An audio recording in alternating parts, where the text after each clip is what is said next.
श्री कृष्णा। एक समय की बात है जब दिल्ली की गलियों में एक महान वैष्णव भक्त रहते थे।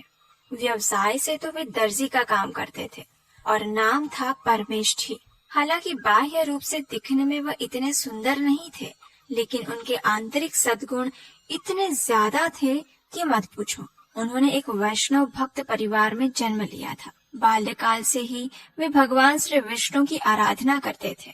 वह आत्मज्ञानी थे जो अच्छी तरह से इस नश्वर संसार की वास्तविकता से परिचित थे और इसीलिए वे सदैव ही भौतिक चीजों से अनासक्त होकर भगवान श्री हरि के पवित्र नामों का उच्चारण करते रहते थे। उनकी एक अत्यंत सुंदर और शीलवान पत्नी भी थी जिसका नाम था विमला देवी। वह भी सभी आदर्श गुणों से संपन्न थी और उनकी 2 पुत्रियां और 3 पुत्र थे। अब आप सोच रहे होंगे कि इतना ज्यादा विस्तृत रूप में आज मैं आपको क्यों बता रही हूँ, है ना? तो देखिए, वास्तव में ये मात्र एक पृष्ठभूमि थी जिसके ऊपर आज की हमारी कथा की इमारत बनने जा रही है। तो चलिए शुरू करते हैं जगन्नाथ जी के एक और मनोहर चमत्कार की कथा। जैसे कि मैंने आपको बताया कि परमेष्ठी व्यवसाय से दर्जी का काम करते थे और वे अपने कार्य में इतने दक्ष थे कि दिल्ली का मुस्लिम राजा स्वयं भी अपने कपड़े सिलने के लिए परमेष्ठी को ही देता था। अब एक बार क्या हुआ कि राजा ने एक अत्यंत मूल्यवान कपड़ा परमेष्ठी को भेजा जिसमें सोने और चांदी से कढ़ाई की गई थी और मोती भी लगाए हुए थे। राजा चाहते थे कि इसमें से 2 तकिए बनाए जाएं और इसलिए उन्होंने परमेष्ठी को कहलाया कि इस कपड़े के ऊपर तुम्हें बहुत ही सुंदर फूलों की कारीगरी बनानी है और उसके 2 तकिए बनाने हैं, लेकिन ध्यान रहे कि इसमें की गई सिलाई कोई देख न पाए। अगर तुमने सबसे श्रेष्ठ काम करके मुझे दिया तो मैं तुम्हें अत्यंत मूल्यवान पारितोषिक दूंगा। राजा की ये सूचना देकर अब सैनिक तो चले गए, लेकिन परमेष्ठी ने जब ये कपड़ा देखा तो उनके मन में कुछ और ही चल रहा था। उन्होंने सोचा, ये कपड़ा सच में अत्यंत सुंदर और कीमती है, लेकिन इसका प्रयोग तो केवल जगन्नाथ जी की सेवा के लिए ही होना चाहिए था। राजा ये जो 2 तकिए बनवाना चाहते हैं वो तो वास्तव में जगन्नाथ जी को अर्पण करने चाहिए थे। इतनी सुंदर और मूल्यवान चीज का एक मनुष्य उपभोग करे, ये कदापि योग्य नहीं। लेकिन अब क्या करें, राजा की आज्ञा है तो ना चाहते हुए भी करना तो पड़ेगा। इस प्रकार सोचते हुए परमेष्ठी ने उस कपड़े में से 2 तकिए बनाना प्रारंभ किया। अब हुआ यूं कि जब राजा के सैनिक परमेष्ठी के पास कपड़ा लेकर आए थे तो वह रथ यात्रा का ही समय था। जगन्नाथ जी कुछ ही दिनों में अपने भाई श्री बलदेव और बहन सुभद्रा जी के साथ पुरी में रथ पर सवार होकर नगर यात्रा पर निकलने ही वाले थे। तो उस समय भगवान की उसी लीला का स्मरण करते हुए परमेष्ठी ने तकिए बनाने का कार्य आरंभ किया। कुछ समय में वे बनकर तैयार हो गए। दिखने में वे अत्यंत सुंदर लग रहे थे और उनको देखकर परमेष्ठी अपनी आंखें बंद करके भगवान जगन्नाथ जी की रथ यात्रा लीला पर ध्यान केंद्रित करने लगे। वे जगन्नाथपुरी की मानसिक यात्रा पर निकल पड़े, जहां भगवान जगन्नाथ को रथ पर सवार करने के लिए मंदिर से बाहर लाया जा रहा है। चारों ओर मृदंग करताल के साथ कीर्तन हो रहा है। सेवक गण भगवान जगन्नाथ जी को मंदिर से बाहर लेकर आ रहे हैं और बीच बीच में भगवान को तकिए पर रखा जाता है और फिर दूसरा तकिया आगे किया जाता है, फिर वहां पर जगन्नाथ जी को रखा जाता है। इस प्रकार जगन्नाथ जी धीरे धीरे बाहर आ रहे हैं। अब क्या हुआ कि परमेष्ठी ने अपने मन में इस लीला को याद करते हुए देखा, अरे ये क्या हुआ, एक तकिया फट गया, अब क्या करें? परमेष्ठी ने देखा कि भगवान को तकिए की आवश्यकता है, तो इसलिए परमेष्ठी ने अपने मन में ही राजा के लिए उन्होंने जो तकिया बनाया था उसे आगे बढ़ा के जगन्नाथ जी को दे दिया और जगन्नाथ जी ने ले भी लिया। उसके ऊपर जगन्नाथ जी को रखा गया और इस प्रकार चलते हुए जगन्नाथ जी रथ पर सवार हो गए। अब देखिए, कुछ समय में जब परमेष्ठी अपनी बाह्य चेतना में आए तो उन्होंने देखा, अरे राजा के लिए जो उन्होंने 2 तकिए बनाए थे उसमें से एक गायब हो चुका था। अब उनको समझ में आया कि एक तकिया जो उन्होंने जगन्नाथ जी को मानसिक रूप से अर्पित किया था उसे वास्तव में भगवान ने अपने पास ले लिया है। ये सोचकर परमेष्ठी को अत्यंत हर्ष हुआ कि उनके द्वारा बनाया गया तकिया आखिर भगवान की सेवा में काम आ ही गया। लेकिन वहीं दूसरी ओर उन्हें डर भी लग रहा था कि जब राजा को इस बात की सूचना मिलेगी तो वह अवश्य क्रोधित होंगे और उन्हें दंडित किया जाएगा। लेकिन फिर उन्होंने सोचा, अरे ये राजा केवल मेरे प्रभु श्री जगन्नाथ जी की कृपा के कारण ही तो राजा बना है। उसके पास जो शक्ति है वो तो मेरे परम आराध्य देव द्वारा प्रदान की गई है, तो ऐसे में वह मेरा क्या नुकसान करेगा।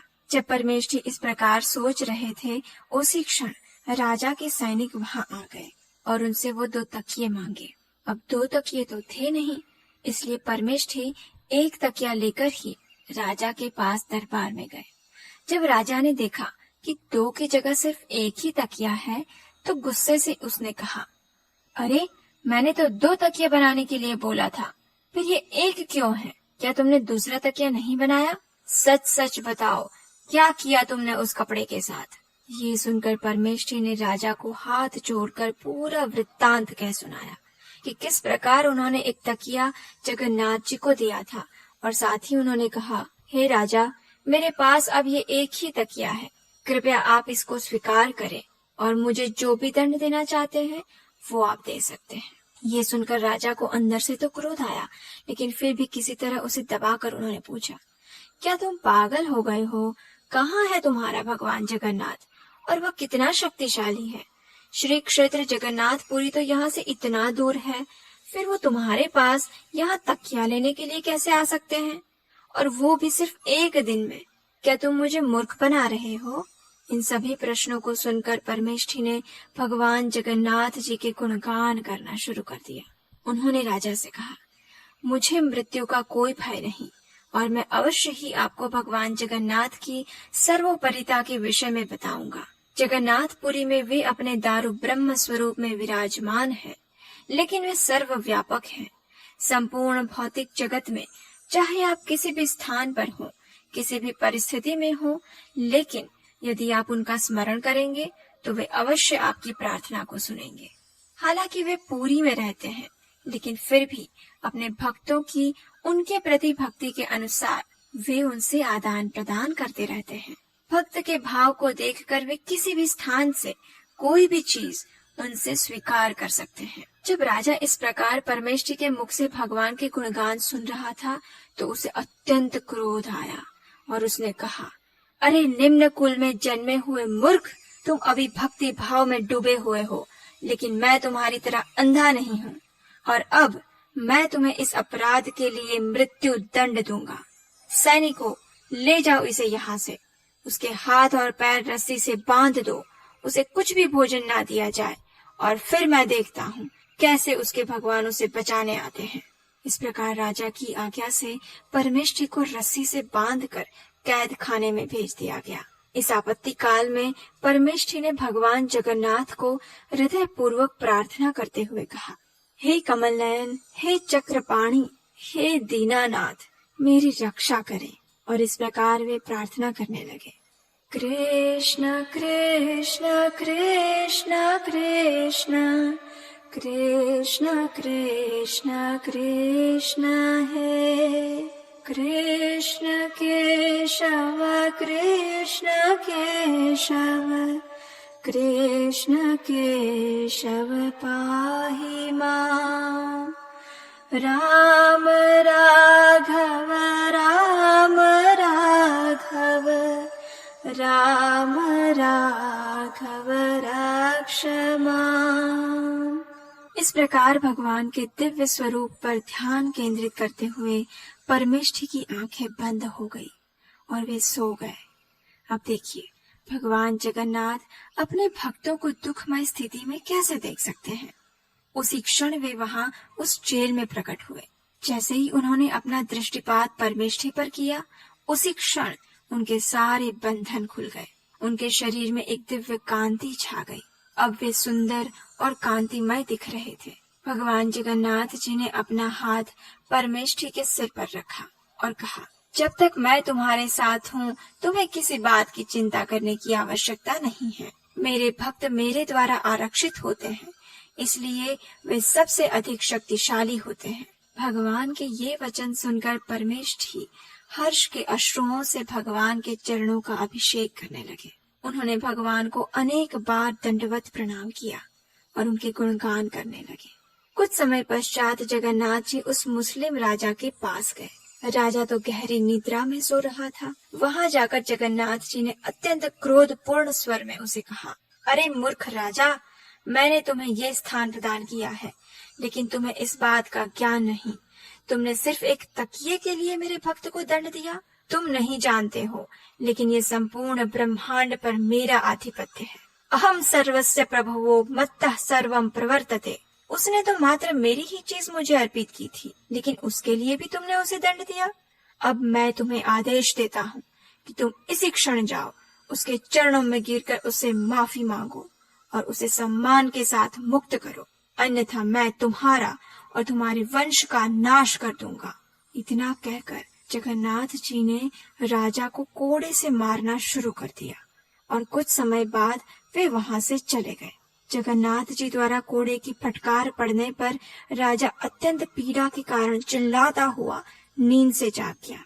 पहले तो उसे लगा कि यह केवल एक सपना था, लेकिन जब उसने देखा तो उसके पूरे शरीर पर कोड़े के निशान पड़े हुए थे और उसे अत्यंत पीड़ा भी हो रही थी। उसी क्षण राजा समझ गया कि उसने भगवान के एक शुद्ध भक्त के प्रति अपराध किया था। अपनी भूल को स्वीकार करते हुए राजा ने उसी क्षण परमेष्ठी के पास जाकर उनसे माफी मांगी और सम्मान पूर्वक उन्हें मुक्त किया और पूरे नगर में शोभा यात्रा निकाली, जहाँ परमेष्ठी को हाथी पर बिठाया गया और राजा साथ में नीचे चलकर परमेष्ठी का गुणगान कर रहा था। और राजा ने घोषणा की कि आज से परमेष्ठी ही उनके कुल गुरु बनेंगे। तो कैसी लगी आपको ये कथा? अगर आपको ये कथा सुनना अच्छा लगा तो हमारे चैनल को सब्सक्राइब कीजिए, जिससे कि हमारा उत्साह बढ़े और आप इसे अपने मित्रों और परिजनों के साथ शेयर भी अवश्य